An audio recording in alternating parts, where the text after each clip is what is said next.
Welcome to the Fit Strong Women Over 50 podcast, episode number 109.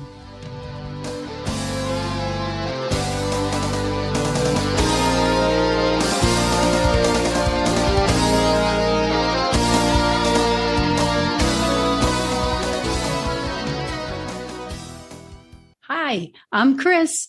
Thank you for joining us today. And I'm Jill. Chris and I are the founders of the Becoming Ellie community. The Becoming Ellie community is for women over 50 who are interested in being fit, strong, and healthy. We named our group Becoming Ellie because Ellie was the Norse goddess of aging who beat Thor in a wrestling match.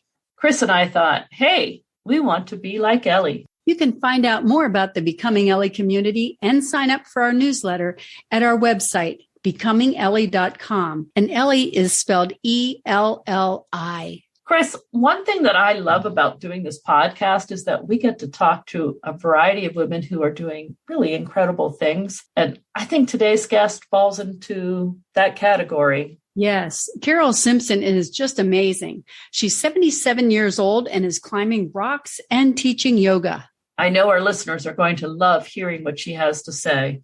Let's go to the podcast. We met Carol Simpson when she joined the Becoming Ellie Facebook group. Here was this 70-something-year-old woman who was rock climbing and teaching yoga. We were really impressed. Yes, for over 20 years, Carol was a climbing guide teaching beginners and providing climbing camps and retreats, mostly for women. Carol and John, her partner of 33 years, traveled the world climbing. And when they moved to Bend, Oregon, Carol started regular, that is 4 days a week on average, yoga practices.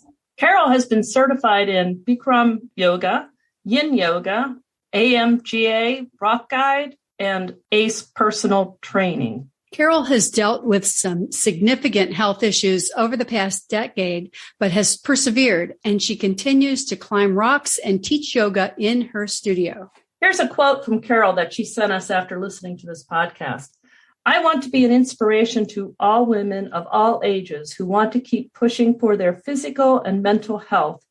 As your guests have proven time and again, your body will reward you with muscle tone, weight control, flexibility, a sense of empowerment and well-being, etc.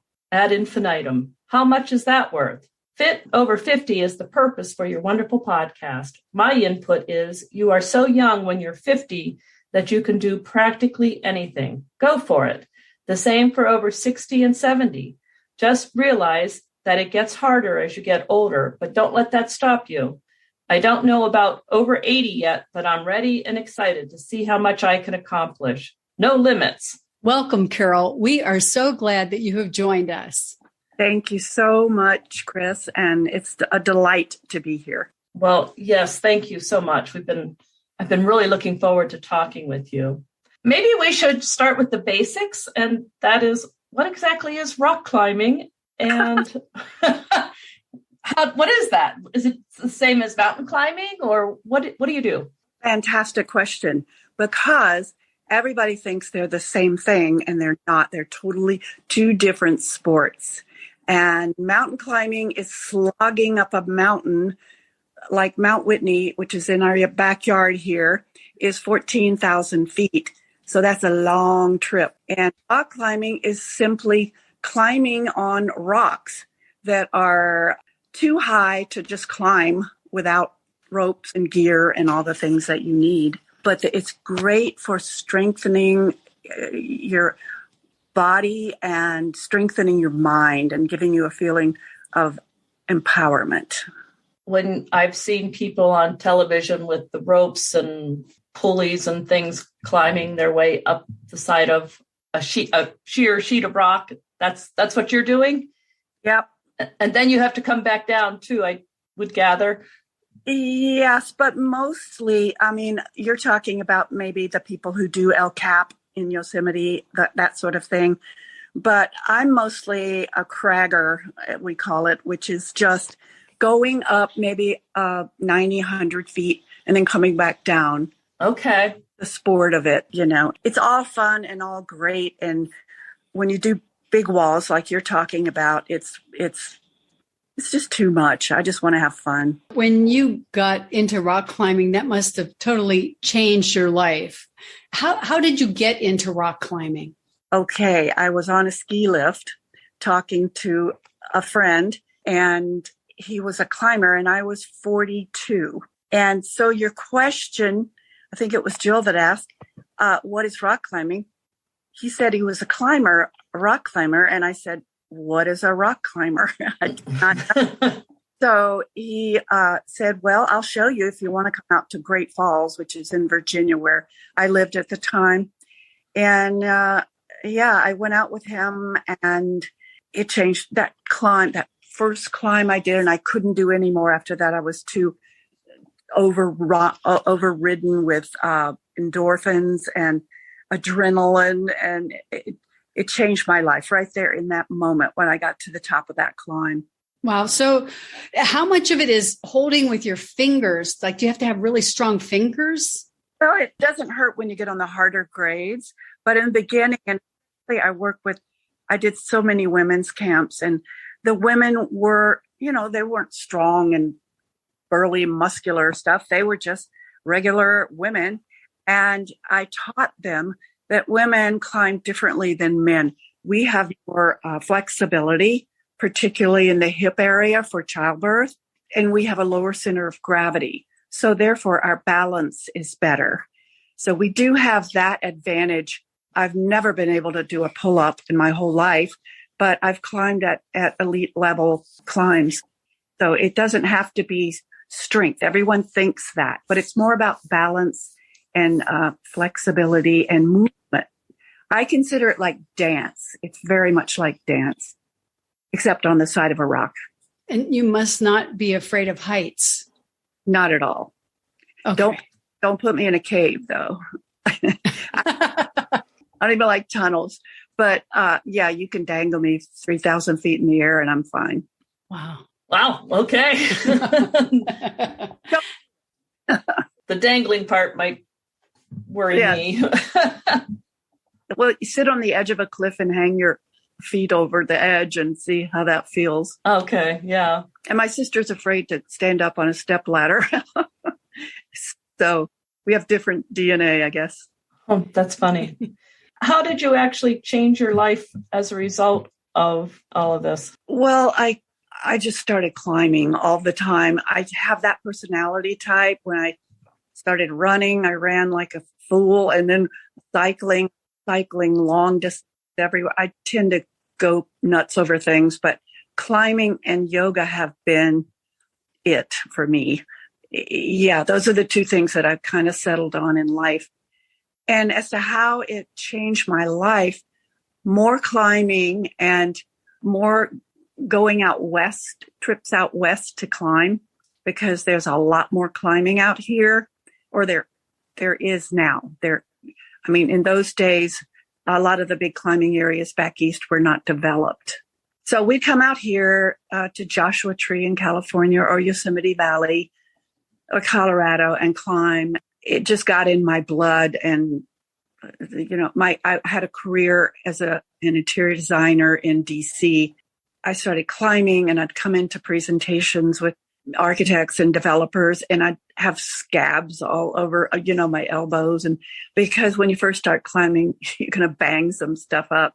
And then we just took off. John and I just took off. When my youngest daughter went away to college, we took off and did a trip out west and ended up in Bend. And, he was an engineer, and we both just loved Bend. And soon thereafter, I started First Ascent Climbing Services, which was our guide service. And we also bought a little shop, a little climbing gear and clothing shop out at the crag. And the rest is history, as they say. Nice. And you and John have traveled all over the world, you said. What Yes. trips or climbs are the most memorable for you? China. Where did you go in China? We went to Yangshuo, which is a little tiny town in the southeast of China, because we did a 6-week backpacking trip 6 months hello, all over Thailand and Malaysia and Singapore and Kuala Lumpur, Laos. We went everywhere. And we ended up in China. And the people there are so incredible. I have never met such wonderful people as the ones in China. And they love us, They love the Americans, this was 10 years ago. I don't know if they still love us, but. And these were primarily climbers, like you climbed together, or? These are just the people. And then the climbers, you have to ride your bike to all the climbing areas. Well, you don't have to, I guess, but it's nice. But we had some experiences like the farmer, when we were looking for a particular area to climb, this farmer came out and we tried to motion to him because nobody could speak each other's language. And we were doing the climbing hand thing. And he went like, wait a minute. And he went and got his water buffalo and signaled to follow him. So we followed the Chinese guy with his water buffalo to the rice fields, and there were the climbs. So just little things like that. So he escorted you with his water buffalo to the climbing area. Yes. Wow. So you said that was a 6-month backpacking trip? Yes. And, wow. Yeah. So it's great. But I was going over there to teach yoga in Thailand. Okay. And that's what I did. I taught the Bikram yoga to people in Thailand. A lot of them were Thai, but most of them were Northern European tourists. Isn't that where Eat, Pray, Love ended up doing yoga? I could be wrong. It doesn't matter. I just... I thought it was an island in the Pacific. Maybe. I don't know. It's been a long time since I read that book. So I just... Oh, God. Love that book. So if someone wanted to start rock climbing, what kind of shape do you need to be in? Like, what should you do to prepare? Practice, go to yoga class. Yoga class. Okay.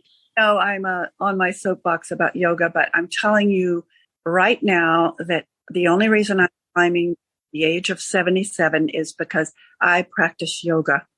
And yoga allows you to be able to do things that you never thought you could do. Wow. It's so powerful. And I love teaching it to people because I love seeing people get hooked on it and loving it because I know it's going to make their life better. So what kind of equipment do you need? Like you said, you have a shop. Yeah. What do you need to rock climb? Well, if you go to a climbing gym, today they have climbing gyms everywhere. Yeah. They didn't used to have those. They're all over. And I'm sure there's one near you.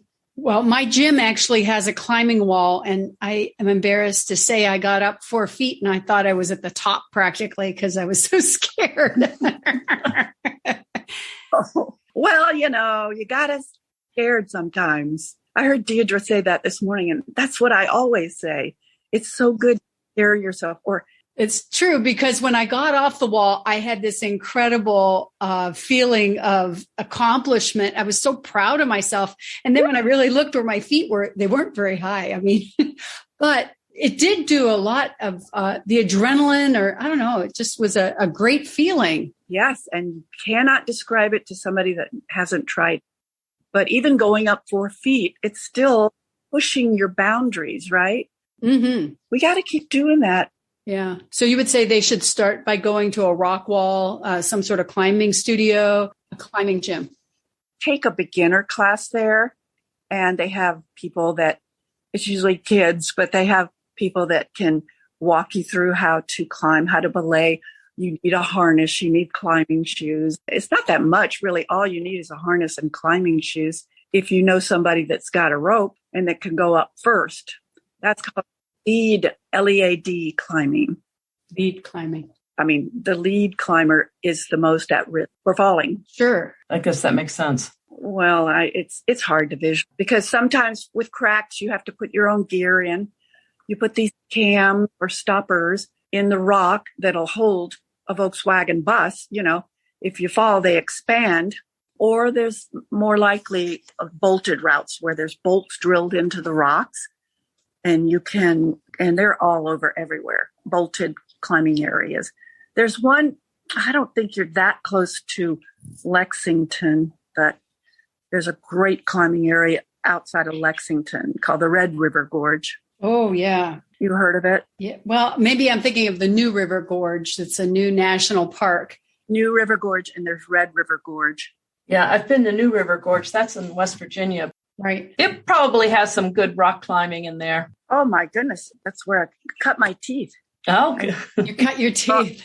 Because it was, well, maybe not at 42, but we used to take trips to the New River Gorge on weekends, and that was a 6-hour drive. We'd drive down there, climb the weekend, and drive back. It was worth it.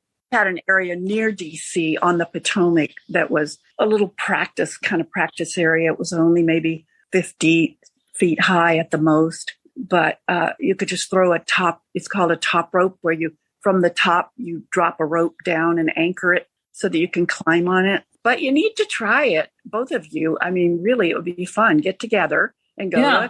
Chris, I think there's a store, the Appalachian Outfitters by us has a rock climbing program. Sure. That'd be great. Yeah, we'll go do that someday. I want to hear about it. Okay. Were you athletic as a child? Oh, that's a story. Yes. I had a big brother, and I loved playing ball, running, climbing trees. Oh, my goodness. And suddenly I hit puberty, and I lived in the deep South. And that's, the South as what it is. But over here in California, when I say the South, they think I mean LA. But no, it wasn't LA. It was Atlanta, Georgia. I got sort of shamed into stop being a tomboy, as they call them then, and start being feminine, To be a young lady. In the South. Exactly. A debutante, right? And it was just something I slowly just let go of as I ended up having 3 kids. And by the time I was close to 30, I was just busting out of my skin to do something physical, because I'd suppressed it for so long. But I started playing tennis, and then I started running, and then I started skiing, then I started cycling, and then I got my ACE personal trainer cert. I started lifting, and then I found climbing. All the while I was practicing yoga, but when I found climbing, that was it. It's very, very addictive. I think especially for women, because as women, I don't know about you, because you guys are in a generation before mine, but I was never encouraged to feel powerful or to feel empowered. And climbing just is. And you said, who said that? Was it Chris that said you went up 4 feet? Yeah. That was empowering for you.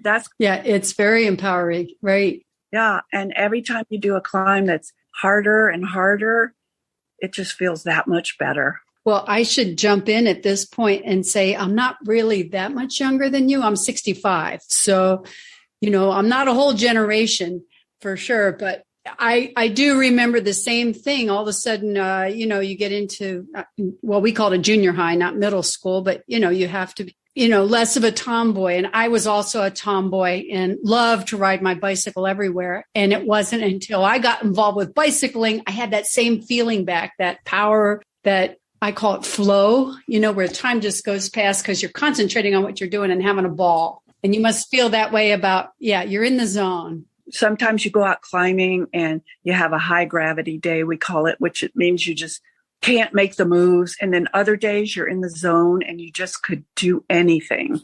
And it's so wonderful. I have to encourage it for all women. Isn't that interesting how I think it's true with all sports? Well, maybe everything, I don't know, but how some days it just nothing goes right. And other days it's like, this is the best thing in the world and I'm so good at it. And the planets align, Yeah. Sometimes your legs feel like they're made of concrete. And then other days you get a runner's high and you feel like you could fly, Yeah, I don't know why that is, but pretty amazing. When you get those days where everything goes right, boy, it's wonderful. that makes all the hard work worth it. Yeah, I think so. And that's a point too, is that if you want to keep going when you're older, don't stop. I mean, keep going. I am so tired of all this. Aren't you too old for that? And blah, blah, blah. It makes me crazy because they can believe that for themselves, but don't tell me what I can do or can't do. But I do for as long as I can. And I have no limit set. I just don't. I believe in myself, and we have to do, I'm sure that's what both of you do. When you start something that's super hard, believe in yourself completely. Know that you can do it, and don't let it intimidate you, right? Get out of your comfort zone, push it. Yeah, the comfort zone. That's definitely right. I saw some fabulous pictures that you shared with us, and I'm going to make sure that they're on our website when we post the podcast. But your yoga is really the key to all of this. I can tell from those photographs specifically. And I wish that everyone would practice. I wish it was mandatory in this country for everyone to practice yoga. At least 3 days a week, minimum. It will change your spine. The yogis say you're as young as your spine is flexible. You can have a stiff spine in your 30s. And you can have a flexible spine in your 80s. I know someone who does. I know several women in their 80s who have they can do back bends. And, how often do you do back bends in life? Not often. Only in yoga class. You've been practicing yoga for a long time. Yes. And now you teach it. And I guess you sort of said this, but what is it about yoga that makes it special? And how does it help you? Well, when you go to the physical therapist, I don't know if either of you have gone to a PT, but many times. It's like physical therapy. A lot of the yoga postures are the same as the PTs will show you, and you go in yoga class and there's a room full of people. So it's not just you and the PT. And so it's more fun, and and yogis all have the same sort of energy. And it's just more fun to go to a class. Or even today, you can have classes. There's classes on YouTube that are really good that you can do at home.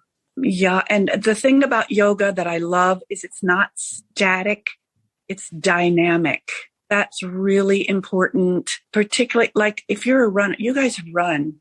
So you see a lot of runners before the races that are stretching, but they're just holding and reaching and stretching.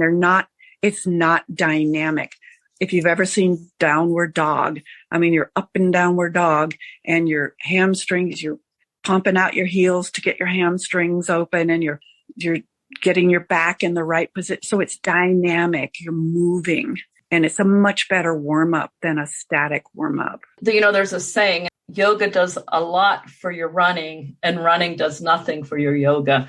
I get runners in class, and they can't, their hamstrings are so tight. And so it's just pitiful. I had one woman that said she didn't want to practice yoga because it hurts her hamstrings. Yeah. Her hamstrings hurt, and that's why she needs to practice yoga, right? What type of yoga do you do? I have practiced all types of yoga: Ashtanga, Iyengar, Bikram, Yen, but I settled on Bikram. I love Ashtanga, but I just couldn't. And when I practiced it, I was in my 50s, but I just couldn't do it because climbing is so upper body oriented. And so is Ashtanga. So my I was getting shoulder injuries and stuff. So I found Bikram, and it's just as challenging. It's supposed to be done in 105 degree, 40% humidity room. room. But I do not have my studio that hot because I don't think it's healthy, frankly. That's controversial right now. But I don't like being so hot that I can't focus on the posture. I'm just focused on staying upright, So with Bikram, the way I do it in my studio, it's in the 90s. It's still hot enough to sweat. Humidity is around 30 maybe. It's great. And you get a great workout. It's super challenging, standing on one leg for 30, 40 seconds, great for your balance. I mean, we lose balance as we get older, and that's why so many people fall when they're older. Right. Takes them out of commission, right? And a lot of it is just balance, just basic balance. There's a lot of things you can do to improve your balance. Another yoga plus. That's right. I think one of the things that people struggle with in getting into yoga is figuring out how to start. Do you have any advice on finding a teacher or a studio? And you mentioned the YouTube videos. Do you have any advice on picking a video? How do we get started? If you want to start at home, Adrienne. Oh, yeah. I've seen Adrienne with her dog. With Benji. Yeah. And then my favorite is Travis Elliott. He's in LA, and he teaches all the way from yin up to power yoga. Oh, wow. I think he's a really good teacher. So that, or I would suggest you just shop around. If you've got studios around you, try them out. If you don't like the teacher, find another studio. And most studios have more than one teacher. I know in our introduction, we talked a little bit about some of your health challenges, and you've been able to continue your yoga through all of those. Is that right? I've tried. I never stopped that. I did. My climbing just scaled way back to maybe once a month or every other month. And I did what I could. I just kept scrapping because you got to keep going, right? I mean, even if something gets you health-wise, and it will eventually, out, whether big or small, you can't let that stop you. My friend Nancy will be 85 next month. And she said, Carol, I want you to teach me how to climb. Well, wow, you go, girl. Right. She is my inspiration. I don't have that many left anymore, and because everybody's younger than me, it seems like. But, she is now a climber. She's a tiny little thing, and she just scrambles up the rock and is just amazing. And she's got all kinds of stuff that happened to her. I mean, you wouldn't believe the health issues that she has gone through and is still going through, but doesn't stop her. Wow. So you told us that in, 2012, you developed heart arrhythmia and that you were out of commission with one health issue after another for a few years. 9 years. Mm. How did you either keep climbing or how did you get back to it? I think that's the hardest part, is when you're out of commission for a period of time, how do you get back to what you used to do? How did you do that? That's a good question. I'm all ears on this one. Work so hard, but it's worth it because I feel so great now that I've gotten rid of all this stuff. And I plan to enjoy the rest of my life doing what I love. So you got to have that in mind. What was it that Dylan Thomas said? Do not go gentle into that good night. Rage against the dying of the light.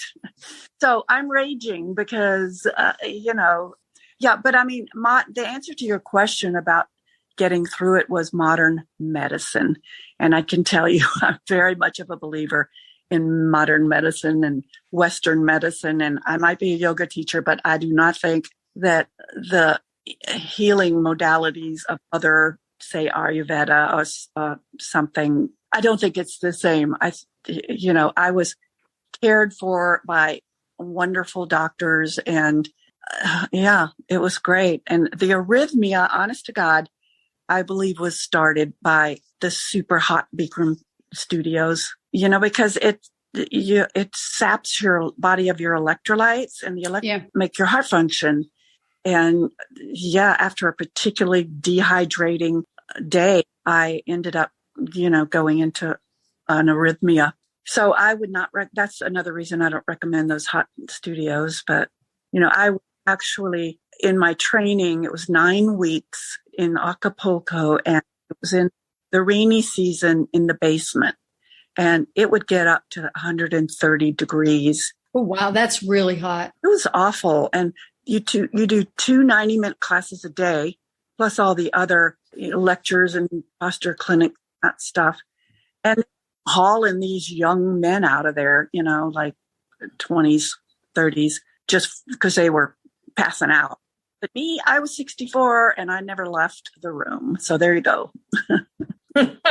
So mentally, like, when I've had a setback from a health issue or whatever, I'm physically might be able to do things, but it's still the mental aspect of getting back into it. What do you do to make that happen? I just can't not do it. I guess I'm lucky in that I just can't not do it. I cannot be happy without doing things that I love. I mean, I play the piano and draw and all that stuff, but physically, I'm sure you're talking about physically. Right. Because, that affects your mind. But yeah, you just can't not do it. You can't accept not being able to do it. And I can tell you that because I wish you knew more about climbing. I could explain how bad I was and how much better I am now.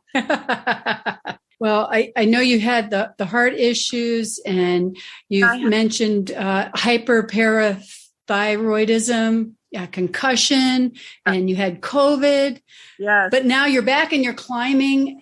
How did you get to be able to get back to be able to climb? You know what? It's not easy because if a young person was out for 10 years, they would have a hard time getting back into it. And I have not been a young person involved in that stuff. I was old and it just you have to work twice as hard. I started out on super easy climbs and that's all I did for a long time was just easy climbs. And then I got a little harder and worked my way up. Not where I want to be yet, but I'm still in my sights. So I really mainly want to emphasize that, especially on your program, because people want to tell you you're too old and let them have their opinion. They can be too old when they're here, but you don't have to be. Right. Right. Yeah. Okay. That's good advice. Can we talk about the concussion a little bit? Do you mind? Because I worry, that's one of the things I worry about is brain injury. And I'm curious, how long did it take you to recover from that? And was there anything in particular you did? Because that's a hard one for even young people to recover from sometimes. It's horrible. It's traumatic brain injury. And I was given a medication because I had trouble sleeping. So the doctor gave me I don't even remember the name of it, some sleeping drug. It's supposed to be very mild, but I'm really resistant to medication. And it made me sick. I woke up in the middle of the night, dizzy and wanting to throw up. And I said, well, I'll just make it back to bed. And I went down the hallway and I just don't remember. I heard this crack and it was my cheekbone hitting the floor, the wood floor. And John came running and what's going on? Panicking as, they would. But I fractured my skull and I'm still having some residuals from that. Like you said, I have a friend who's mid-30s who had a concussion and it was the same thing with her. But what we both had is called Post-Concussion Syndrome. 20% of people with concussions get that. And it's just a lasting thing, like the sensitivity to light. And I still have a little bit of that. Sensitivity to sound. I used to not be able to walk because the cars driving by would just be awful. The doc said that your brain has to acclimate. It has to learn those things. When you're young, your brain automatically filters out too much light, automatically filters out the sound, but you have to relearn it. Wow. We don't tend to think of it because you hear on TV, like, oh, we watching some sport thing and they'll be like, oh, he's had 5 concussions. Yes. It's not a cold. No. Football players and all those guys, they just get one after the other. And then it's just like Muhammad Ali. Everyone says that all those concussions he had, he kind of lost it. And a lot of football players and those guys, and that's the brain doesn't like to be messed with, Right. Well, I'd like to shift gears a little bit here and talk about food and eating. And do you have any specific way that you eat? Like, are you paleo or vegan, vegetarian, Mediterranean? There's so many choices. I don't want to. Well, I became a vegetarian in 1980. I think that was long before a lot of people did. And I ridiculed my own father, said, "What are you talking about? You don't eat meat." What? Because people didn't do that then.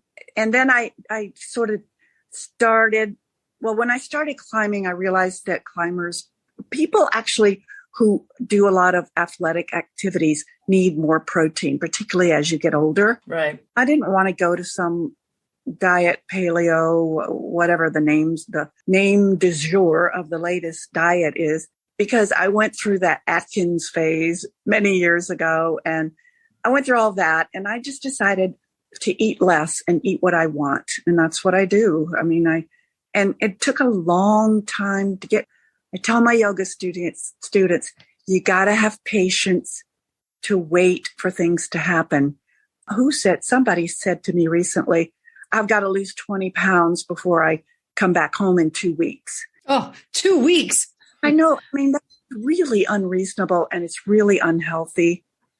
So I try to eat nutritious foods and try to not have as many empty calories as a lot of people have.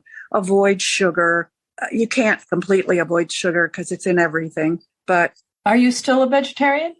No, I am a pescatarian because I went to a naturopath as a vegetarian, and he said your protein level in your blood is too low, and introduce fish into your diet. So I did, and I love seafood, so that works for me.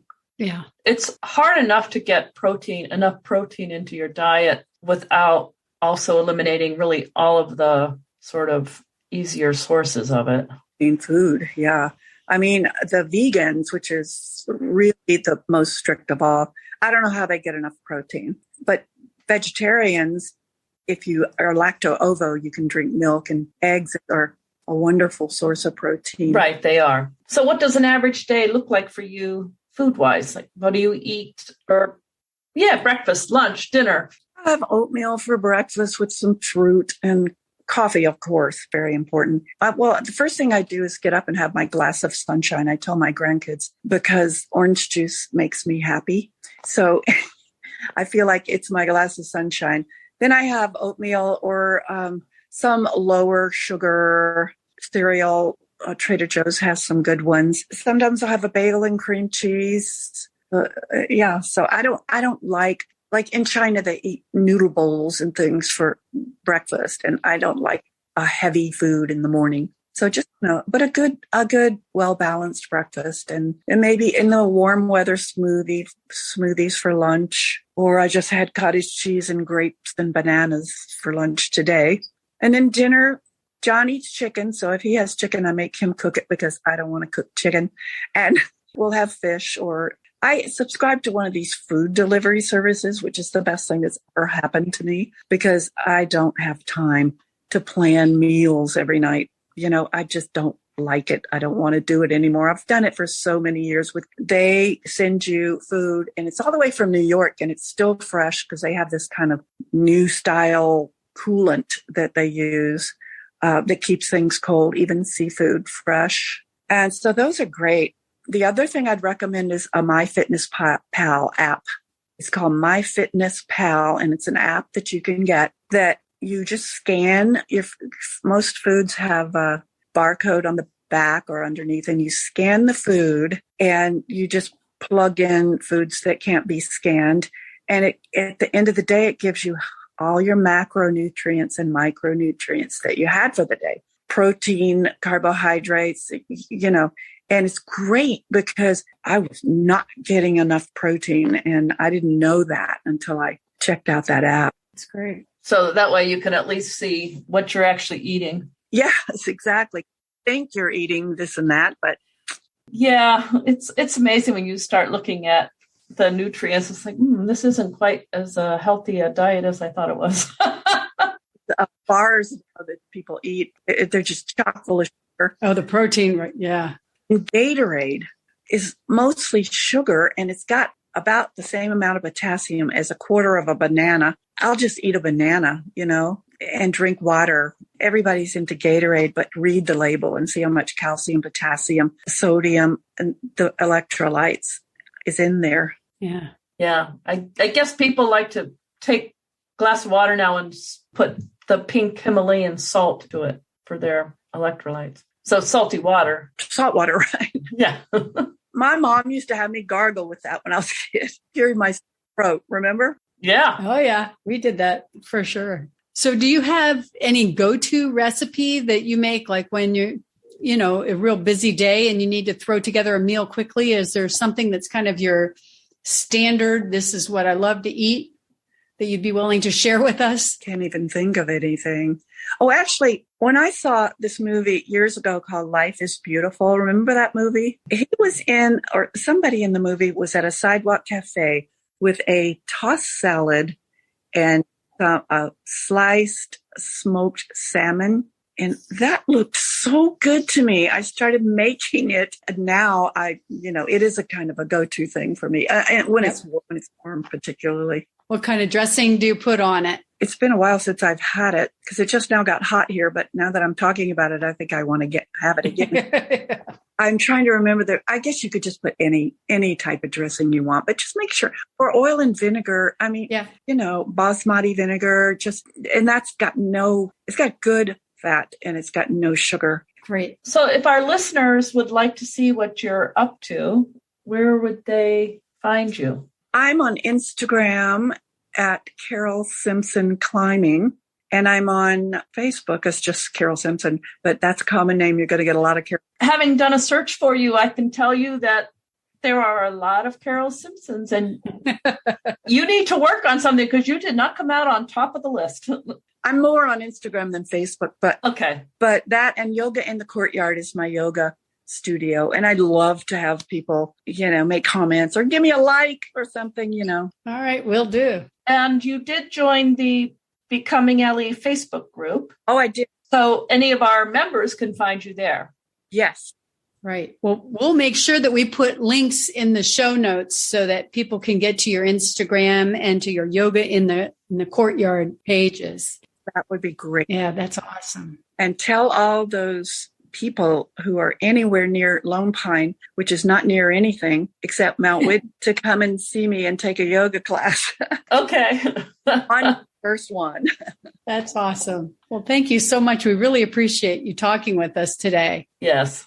Oh, I could guys forever. I think you're amazing, and I'm so happy you're doing what you're doing. Although I think it should be over 60 come on, 50.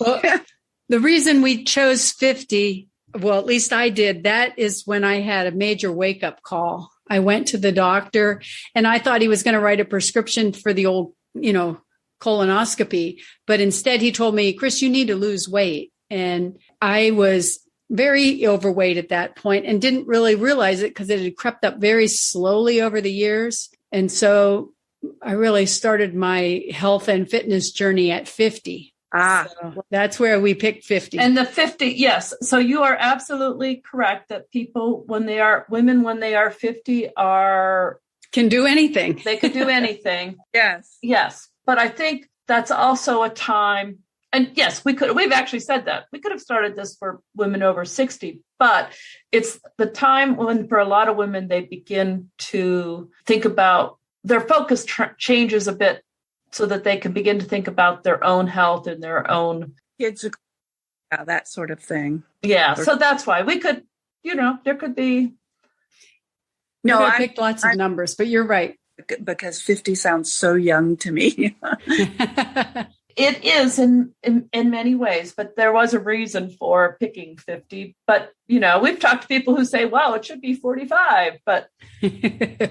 Well, in some cases, yeah, maybe. That's what I was just thinking, is that a lot of women haven't done anything till they're 50 in terms of athletics. Right.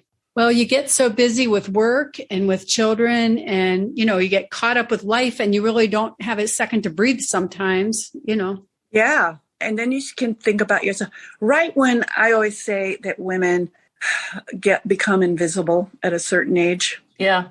And tragedy. So both of you have discovered, and your guests, and that you might be invisible to young men because they don't turn and look at you anymore, but you got to make your own visibility, Well, it's very freeing in a lot of ways because Jill has reminded me of this because I used to be really nervous to go into the weight room at my gym.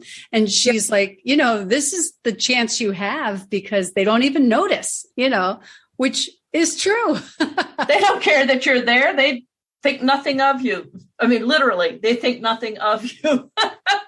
Well, you think nothing of them either. I mean, well, it makes for some good people watching. I remember one of my favorite times, the first time in the weight room was there was a man in there who was doing, I don't even remember now. He was doing some kind of exercise. He would do one set and then he would pull up his shirt and look at his abs in the mirror and then drop it, do another set, and then pull up his shirt and look at his abs. And I thought, okay, so there's male vanity. Women have their own, but it was so funny. I was a trainer. I know about that. I mean, preening in front of the mirror, those guys. Yeah. They call it posing, but it's, yeah. And when I became a trainer, I was in my 50s. And women weren't really doing that a lot then. Women would all come to me to be their trainer. Right.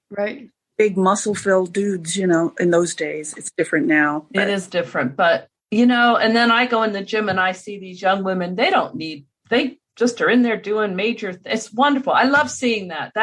That to me is just inspiring, isn't it? It is. Yeah. That makes me really happy for the younger generations of women that they maybe won't wait until they're 50 to say, hey, you know what, maybe I need to actually think about my health and fitness. And exactly. And I know, Chris, you can attest, it's harder when you're 50 than when you're 20, right? I mean, well, sure. Yeah. In your 20s and you suddenly get all these great muscles in 6 weeks, but when you're after 50, it takes a while. Yeah. Well, you're an inspiration to many of us. You are to me for sure. And I think I'm particularly going to work on my yoga and then try my hand at one of those climbing walls again. You really kind of set down the challenge. Yeah. So we should do that. Yeah. I think that'd be great. And Jill and I can go over and see how high we can get. And maybe I can get higher than 4 feet this time. Yeah. I think I'd be very happy with that. I love inspiring younger women. That's wonderful. And I want to make sure that people remember that Chris is posting the photos of you, Carol. Definitely, I hope people go and check them out because they're great. Good. Lots of doing great things outdoors. Inspirational. Yeah. Very inspirational. Thank you again. Thank you so much for talking with us today. It's been just such a treat. Thank you. Take care. You too. Go practice yoga. Bye. Bye. Bye-bye. Carol Simpson is great. I think she's a great example of how keeping fit helps you age well. Yes, it's just incredible to me how much rock climbing that she does and how excited she is about it. It's just really a cool thing. I think of myself trying to do just the little rock climbing wall at my gym and how, going up 4 feet, my hat's off to Carol. She's just amazing. Yeah, I really do think you and I should go over and go on that rock climbing wall and see what we can do. I think that'd be great. I'm going to do a lot more yoga in preparation for that. I have been sort of missing my yoga, and that was a good reminder of just the benefits of yoga. I know we have yoga at my gym, but there's something about a really good yoga instructor that I am missing. Well, I find that I have times when I'm really into it and then times when I'm not. And I did some yoga on the beach when I was on vacation a couple weeks ago. And since then, every morning I've got up and done yoga. And it's amazing what a difference it makes for your flexibility and balance and, just in general, loosening up tight areas. It's great. So that's good. Are you doing it at your gym? Or are you doing it at home? No, I'm doing it at home because I find if I wait too long, it gets too hot in the day. And I'm like, I'm not going to do it. But there's a couple that I like to do on YouTube. One is called Bad Yogi. I'll put links too in the show notes. Carol mentioned Adrienne, Yoga with Adrienne. Yes, and she comes right up in YouTube for sure. It's very popular. And there was somebody else I did. You mentioned another one too. And then another one that I do is Dr. Melissa West. And she has just a lovely voice. But she does a lot more of the yin yoga, where it's to kind of settle yourself and not as strenuous.